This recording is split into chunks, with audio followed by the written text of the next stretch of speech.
নির্বাচনের আগে আগ্নেয়াস্ত্র সহ এক কুখ্যাত দুষ্কৃতীকে গ্রেপ্তার করল বারুইপুর থানার পুলিশ।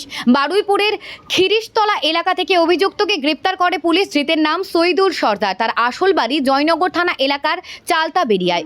অভিযুক্ত মল্লিকপুর এলাকায় একটি বাড়ি ভাড়া নিয়ে থাকতো বলে পুলিশ সূত্রে জানা গিয়েছে।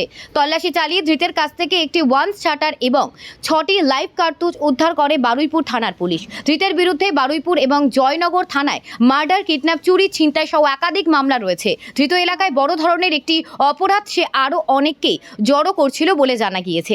অভিযুক্তকে আজই বারুইপুর মহকুমা আদালতে পেশ করা হবে।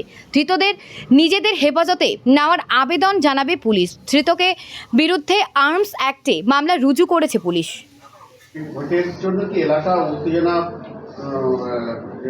সন্ত্রাস করার জন্য কি এইটা না, সেরকম কিছু ইলেকশন রিলেটেড এটা আমরা বলবো না, কারণ এখনও সেরকম কিছু পাইনি।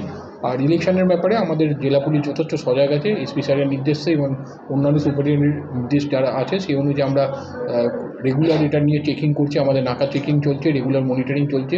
বা আমাদের সেন্ট্রাল ফোর্স যখন ছিল বা আবার আসবে যখন, আমরা কনফিডেন্স বিল্ডিং মেটার যা যা আছে সেগুলো করবো। এছাড়া আমাদের টোটাল পুলিশ অ্যাক্টিভ আছে। পাবলিকের কোঅপারেশন বা আপনারা কোঅপারেশন করলে আমরা যেমন যেমন করতে পারছি আশা করি ভালো হবে। চালতা বেড়ে থেকে মল্লিকপুরে এসে অস্ত্র নিয়ে মানে ওর কাছ থেকে অস্ত্র পাওয়া গেলে তাহলে কি কোনো কি কাউকে মারার পরিকল্পনা ছিল, কোনো নেতা বা কোনো কিছু?